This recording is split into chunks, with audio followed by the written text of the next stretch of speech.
pizza.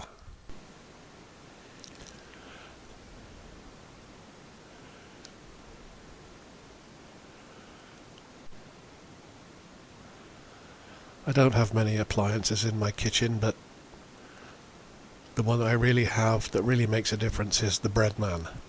This is a low-end model Breadman.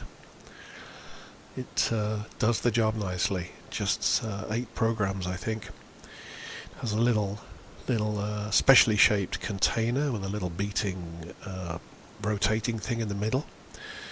And the first thing we're going to do for our pizza is measure out the water. Now, this is ostensibly 3/4 of a cup, but it's also around 60 degrees Fahrenheit outside, probably around 68 in my house. And humidity is fairly high for Northern California, so I do have to be careful on the water. Let me see if I can show you exactly. No, that's not going to work, is it? Let's just do another shot of that. So you can see I'm just a little bit under the 3/4 of an ounce. You can always add a little bit more, and it's amazing how fine that water control has to be. So in goes the water, and you've got to follow this list of ingredients exactly, including where you put the yeast. So this is going to be a tablespoon of granulated sugar. Yeast food.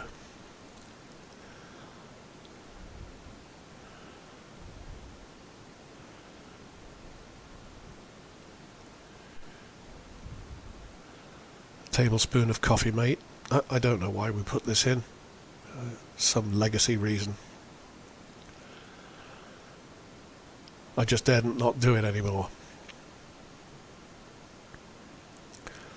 This is some regular, just ordinary Safeway salt. I'm going to put in, I think, what is it, half a teaspoon of that.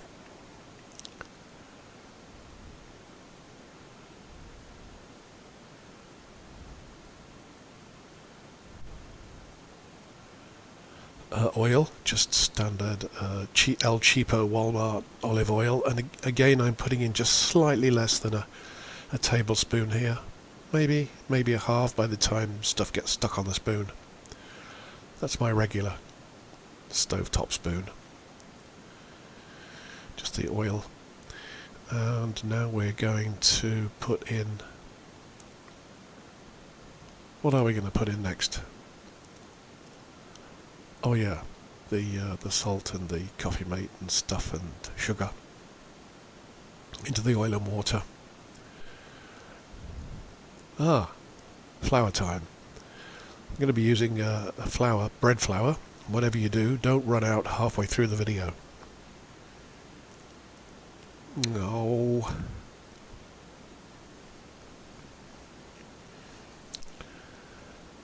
No worries, we have more.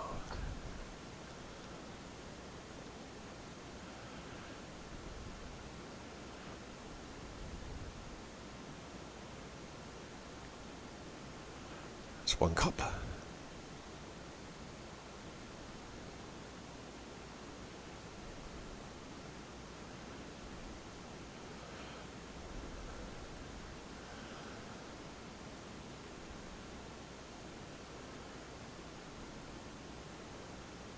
Two cups. Possibly the best Christmas present I ever had was those measuring spoons. And 1/4. The rest can go back in the bag, off screen. And now we're going to put in the yeast, which is exactly 1 level teaspoon of Fleischmann's bread machine yeast, and you must put in exactly as follows. Fleischmann will not have it any other way. You need 1 teaspoon, and you need to put it over the top of the flour with everything else underneath, including the liquids, just like that.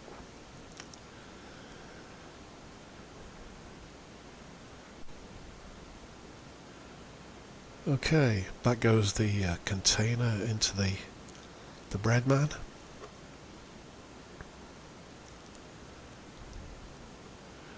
We're going to look for program 7.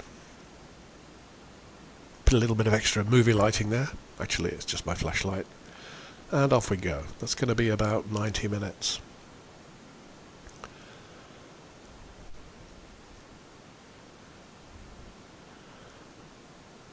And if you've got all the proportions right, you're going to get a beautiful, neat, baseball-sized, round a lump of dough with no stuff, no powder, no extra flour on the sides of the container. If you don't, it should be too dry, and you can add water a half teaspoon at a time to get to that round state. It depends a lot on the humidity and the weather that day, actually. This is my kitchen countertop, which is marble. And there's the end of the program dough. It sat for about 5 minutes as well. And that didn't rise as much as it normally does, so it just shows you how much the weather can affect the dough. Magically remove the little stirrer cap. And the trick here is to keep the flour on the yeast, so the dough will move around on the table. Now watch how it moves under this rolling pin. See, if it stays where it is, it's no good. You're just making it harder and more thicker to eat. So keep it well, I don't know, I suppose I should use the word lubricated. Keep it well lubricated with plain yeast. I'm just using plain yeast from another bag, not even bread yeast. Flour. I'm just using plain flour from another bag, not even bread flour.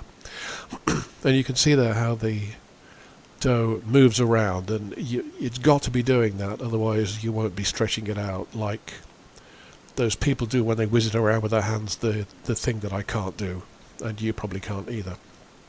So we have to make do with doing it on the countertop. Just keep working that until it gets to about pan sized, and I'm aiming for about 12 by 18. It doesn't have to be exact. See that the test is, does it move across the granite as I push it out? If it does, we're good. And we're actually making a thinner, flatter crust for the pizza. If it doesn't move at all and just going over it with a rolling pin, then you're just making a harder crust. That's why they spin it with their hands, probably. Alright, getting to thin.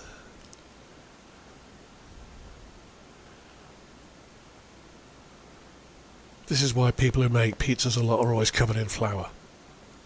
Did you notice that? I know I did. And I just want to say that this is looking a little awkward because I'm actually working around a camera and tripod, which is extremely awkward to do, but no worries. The income from YouTube will help pay for the medical equipment.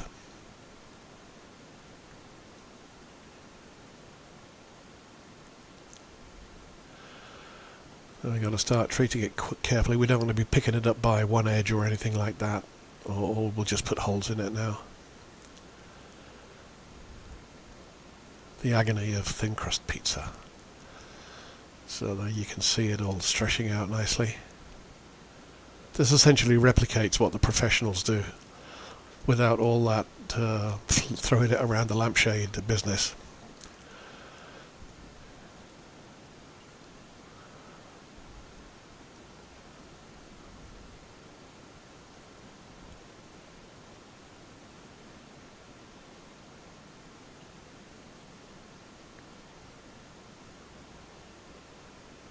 Gotta start being careful when we turn it.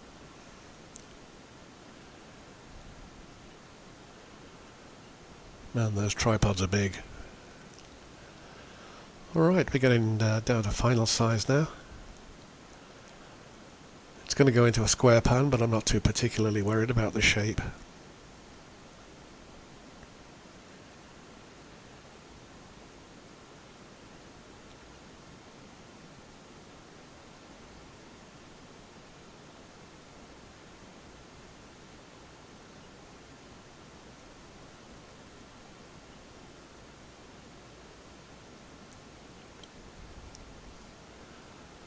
Alrighty. Just a little bit of Pam, baking Pam, on my 19th century baking sheet. Probably got that as some kind of christening present.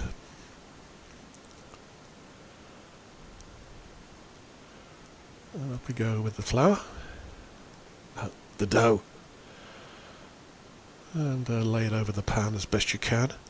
It doesn't have to fit exactly, it can overlap, but you know what?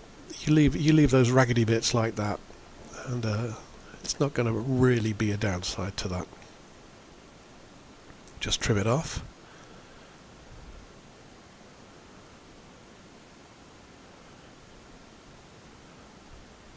You can actually come back later and make a little mini pizza with these trimmings, if you so desired.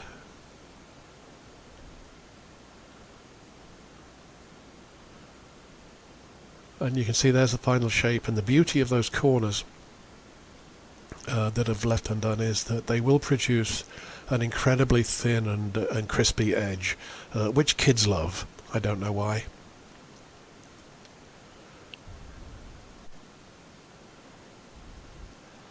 Let's fire up the oven before we start to put the pizza on, and we'll have a race. I'm going to set this for 420 Fahrenheit, and we'll see who gets there first. The oven warming up, or me with the covering of the toppings.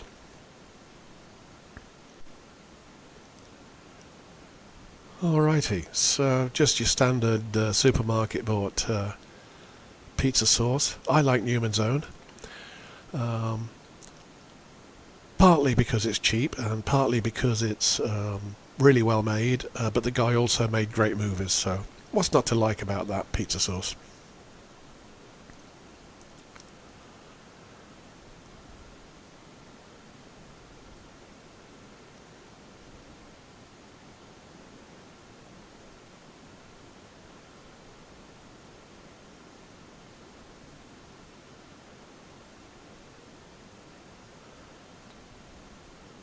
Here's another Newman's Own pizza sauce. This one is tomato and basil. That one I couldn't read, but it was the old one.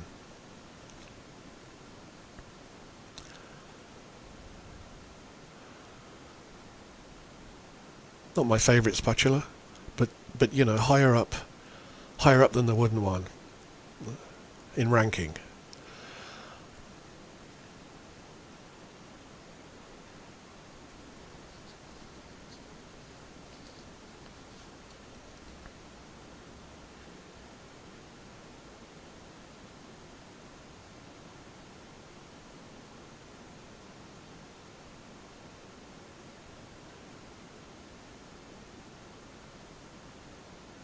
Always try and get this right up to the edges without going over the edge and leaving a brown bit after you've baked it.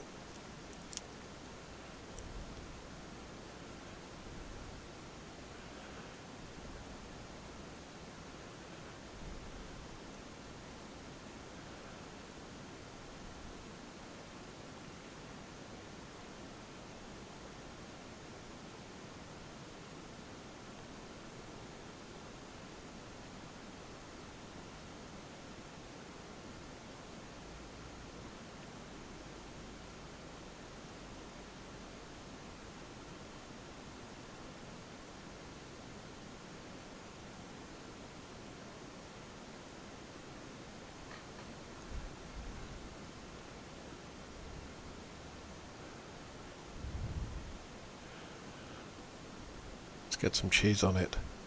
This is a generic supermarket cheese 8-ounce bag, and when you're opening these resealable bags, stab your big knife into the cutting board and pull the bag away from the point.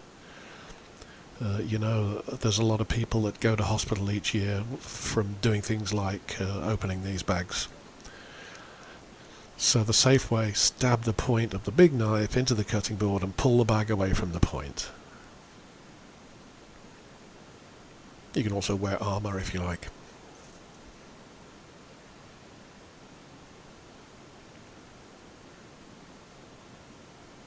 There goes the cheese, and it seems to have an automatic stop in the bag.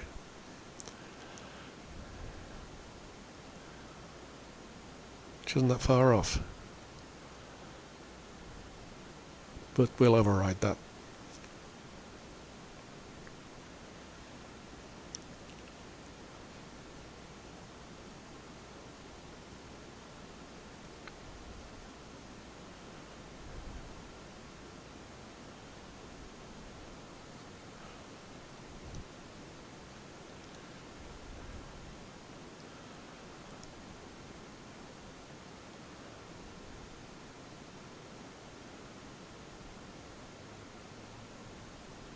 Pepperoni time. This happens to be turkey pepperoni. Same deal with the bag. Oh god. Cut. Stab in the knife. Get it firmly into the cutting board and then just pull the bag away with your other hand.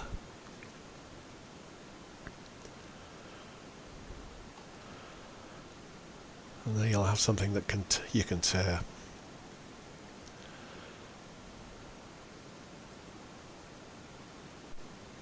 I hate these bags.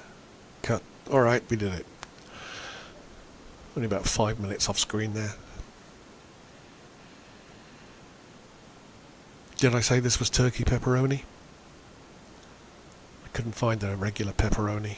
Supply chain difficulties? I don't know.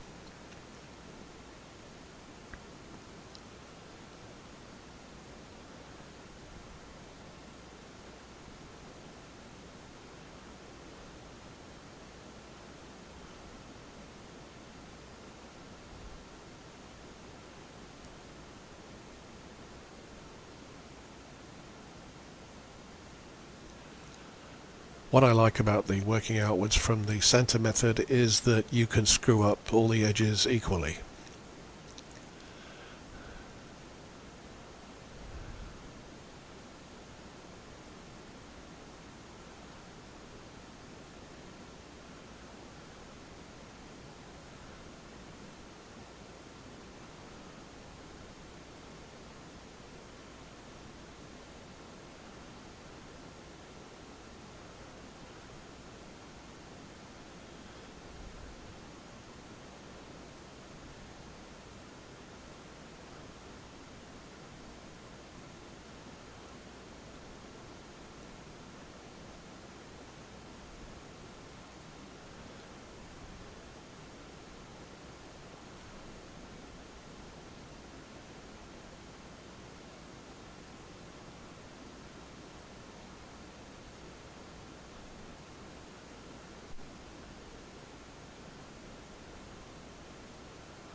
The secret weapon here, a slightly smaller diameter original pepperoni. It's a leftover, but it can fill in the gaps pretty well.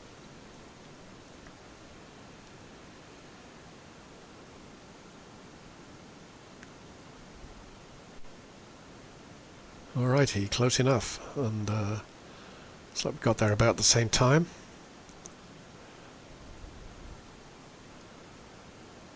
In we go, sort of topish shelf-ish. And we're going to set that to cook for just 10 minutes at 420.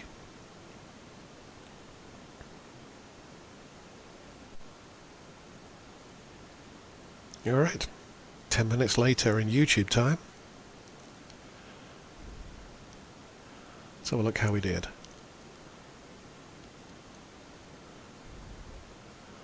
Not too bad, I think, just another minute. It's always better with pizza to do under and then just you can always boost it up. Pizza responds to high heat very well and cooks itself beautifully. But if you overcook it, you just end up with a horrible brown mess. So I went for the under, and now here we are after just popping it back in, bringing it back up to 425. And then immediately off, and there's our completed pizza, which is still incredibly hot at this point, and is probably considered a weapon if you gave it to anybody to eat right now.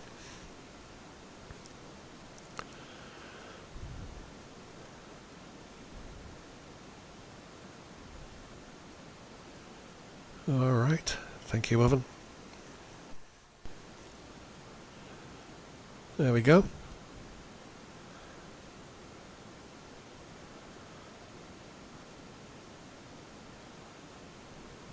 See how it moves around on the baking tray already? That's a great sign of a well-cooked pizza.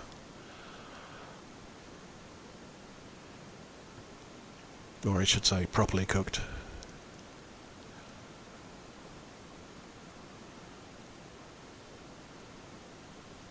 Oh yeah, that thin crust. Enjoy!